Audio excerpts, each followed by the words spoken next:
ما يلفظ من قول إلا لديه رقيب عتيد. Tidak ada suatu kata yang diucapkannya, melainkan ada di sisinya malaikat pengawas yang selalu siap mencatat.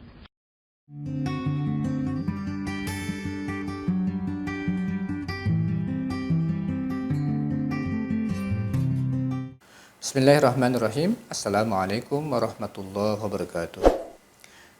Alhamdulillah wassalatu wassalamu ala rasulillah wa ba'd.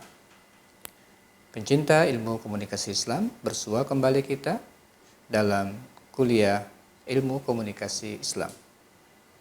Kita sudah membincang dua bentuk dari ilmu komunikasi Islam. Yang pertama, komunikasi manusia dengan sang pencipta. Kemudian komunikasi manusia dengan dirinya sendiri. Dua-duanya harus mengambil porsi yang tepat.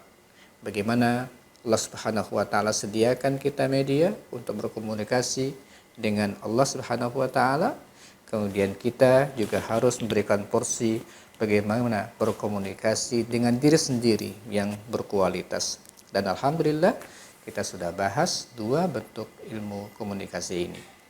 Hari ini insya Allah kita akan mempelajari sedikit tentang bentuk ketiga dari ilmu komunikasi Islam, yaitu komunikasi dengan sesama manusia. Komunikasi manusia dengan sesamanya. Pencinta ilmu komunikasi Islam, komunikasi dengan sesama merupakan kajian yang paling luas.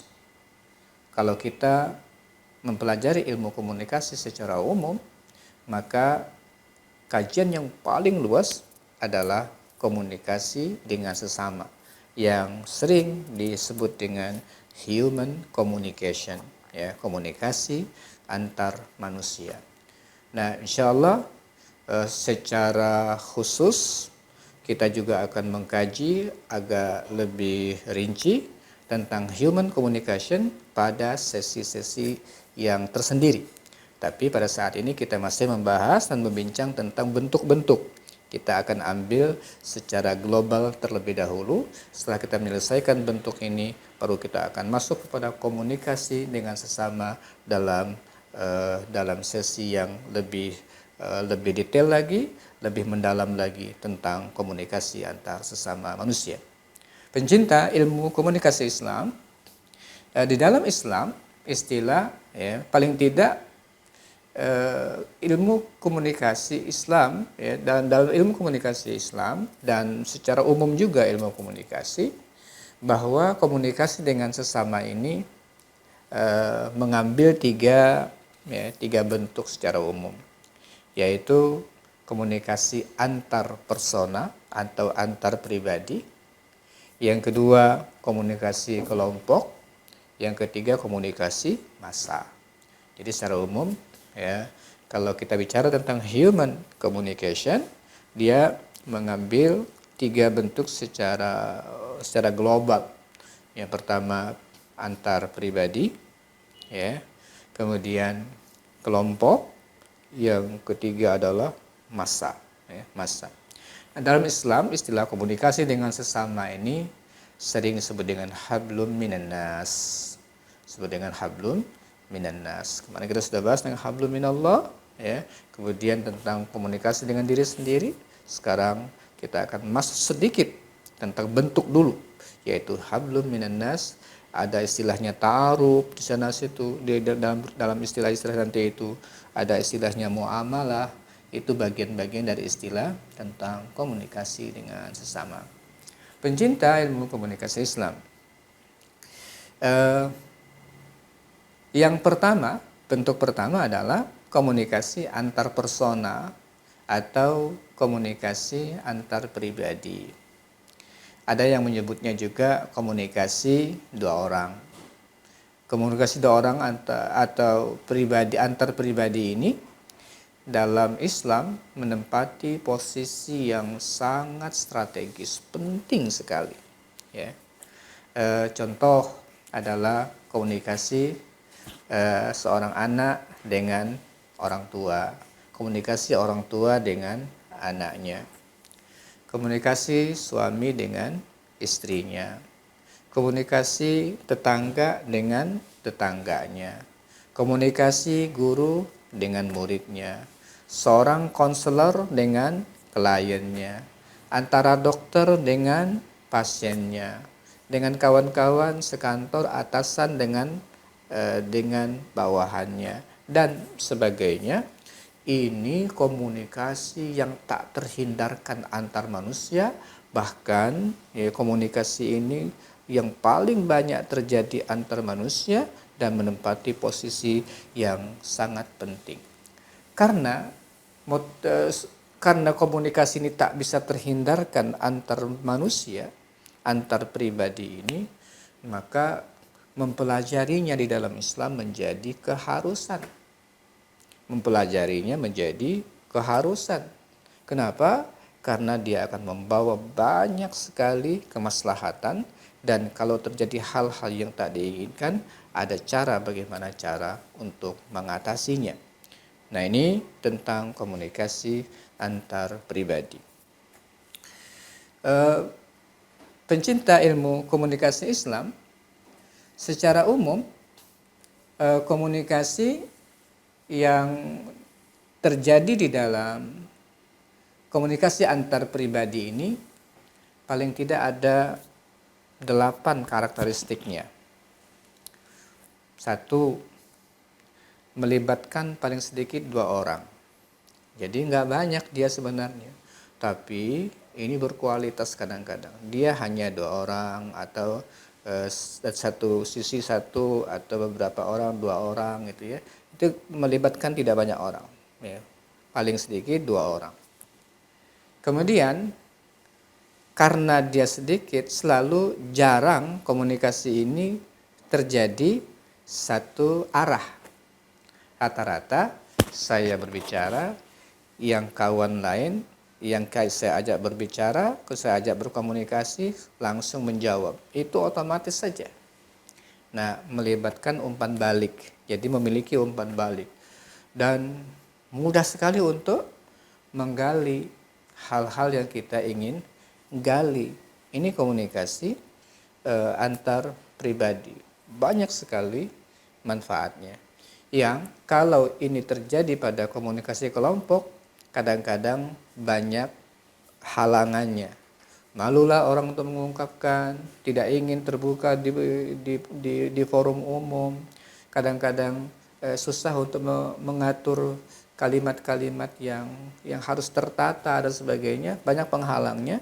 Tapi ketika komunikasi dengan antar pribadi ini, orang menjadi sangat mudah untuk melakukan umpan balik atau feedback. Kemudian yang ketiga, tidak harus melalui tatap muka. Iya, tidak harus melalui tatap muka. Bisa dengan telepon umpamanya, bisa dengan kita mengirim pesan umpamanya, bisa terjadi, dan itu aktif sekali. Ya, itu aktif sekali. Kita bisa mengirim, mencurahkan perasaan kita, mentransfer gagasan kita dan sebagainya. Itu sangat lancar. Tidak harus terjadi pertemuan badan tatap muka untuk kita berkomunikasi. Yang keempat, tidak harus bertujuan. Nah, ini juga nggak harus. Apa sih tujuan daripada kita bertemu ini? Artinya tidak selamanya kadang-kadang memiliki tujuan khusus, ya. Kadang-kadang melepas rindu, kadang-kadang dia bercengkrama, ingin menyampaikan pesan-pesan tertentu yang dia dapat, berita-berita tertentu, nggak ada tujuan khusus kadang-kadang itu. Nah, ini memang kebutuhan manusia. Dia pengen punya teman untuk melampiaskan, untuk menyampaikan apa yang dia miliki. Kemudian selanjutnya menghasilkan beberapa pengaruh atau efek, jelas sekali. Banyak orang yang kadang-kadang awalnya bimbang, datang ke temannya lalu terjadilah dialog. Berdua saja, yang tadinya bimbang, sulit untuk memutuskan sesuatu, ternyata dari hasil dialog itu langsung mantap pulangnya. Jadi efeknya kuat. Komunikasi antar pribadi ini sangat kuat pengaruhnya. Kemudian tidak harus dengan kata-kata. Iya, banyak hal komunikasi ini dengan pesan tertentu dari badan ketahuan. Ya, kita hanya memberikan isyarat dengan badan kita, menunjukkan kita oke, orang mengatakan dia setuju. Dengan kata apa? Dengan kata hanya anggukan kepala kita. Tanpa kata-kata kita mengatakan, ya, dengan senyum kepala kita anggukan, orang mengatakan, teman kita mengatakan dia setuju. Ya, dia setuju. Ya. Dengan kata-kata begini saja, ya, kita tahan dengan tangan kita, teman kita mengatakan, oh dia mengatakan tidak boleh, dan seterusnya. Tidak harus dengan kata-kata. Kemudian sangat dipengaruhi oleh konteks, ya, sangat dipengaruhi oleh konteks. Jadi antar pribadi ini bukan sekedar teks, kata-kata, huruf yang keluar, kata-kata yang keluar yang dimaknai oleh kawan, tapi situasi yang ada di sekitar kita itu sangat mempengaruhi pesan yang kita sampaikan. Kemudian dipengaruhi oleh kegaduhan atau noise. Ya, kadang-kadang ya, lepas begitu ya, suara mana yang bicara, kadang-kadang itu tidak ada aturan secara jelas. Tapi keakraban itu menghasilkan banyak hal yang kita inginkan. Oleh karena itulah komunikasi antar pribadi ini sebenarnya adalah kebutuhan setiap kita manusia. Memainkan peranan yang sangat penting dalam kehidupan, dan pencinta ilmu komunikasi Islam, banyak masalah diselesaikan dengan berdua seperti ini. Banyak masalah diselesaikan dengan cara komunikasi antar pribadi. Dan tidak boleh memang tidak boleh untuk diungkap, ya. Nggak boleh diungkap. Dia hanya bisa dilakukan dengan cara komunikasi antar pribadi. Namanya suami ingin menyampaikan rasa cintanya kepada istrinya dengan ungkapan-ungkapan romantis. Itu nggak etis di depan publik begitu, ya, nggak etis di depan publik. Tapi ketika dia mengatakan say, dia mengatakan my love, dia mengatakan ya habibati umpamanya, ketika berduaan jauh lebih kuat pesannya dibandingkan disampaikan di hadapan publik, dan memang tidak etis. Apalagi ingin menyelesaikan masalah suami istri lalu dibuka di depan publik. Yang hari ini kadang-kadang ratapan kayak begitu dibuka di publik, disampaikan di Facebook, ya, dijadikan status. Itu nggak boleh. Dan itu tidak menyelesaikan masalah, tapi menambah masalah. Nah, ada hal-hal yang tidak bisa diselesaikan kecuali dengan komunikasi antar pribadi. Nggak boleh dibuka di hadapan halayak. Oleh karena itulah Imam Syafi'i mewanti-wanti betul kita kalau ingin menegur orang yang tidak pas perbuatannya, itu jangan dilakukan di depan publik. Nggak boleh dilakukan di depan publik. Kenapa? Orang kadang-kadang cenderung membela diri. Meskipun dia salah dan dia paham bahwa dia salah, tapi pada saat itu kadang-kadang dia nggak siap untuk menerima kesalahan ketika ditegur di depan publik.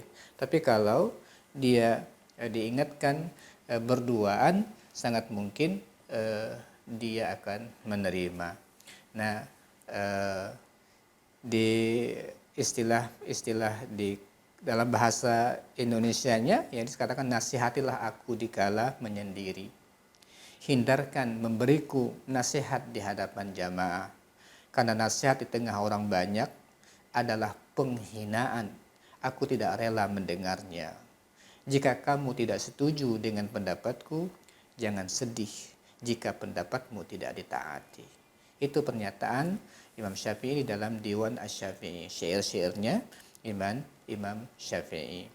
Nah, ini pernyataan yang sangat bijak, yang kita tidak boleh untuk memberikan nasihat yang seharusnya itu hanya dengan dua mata, itu dibuka di publik dengan anggapan bahwa kita hebat, ya, atau memang sengaja ingin menjatuhkan, orang tidak terima.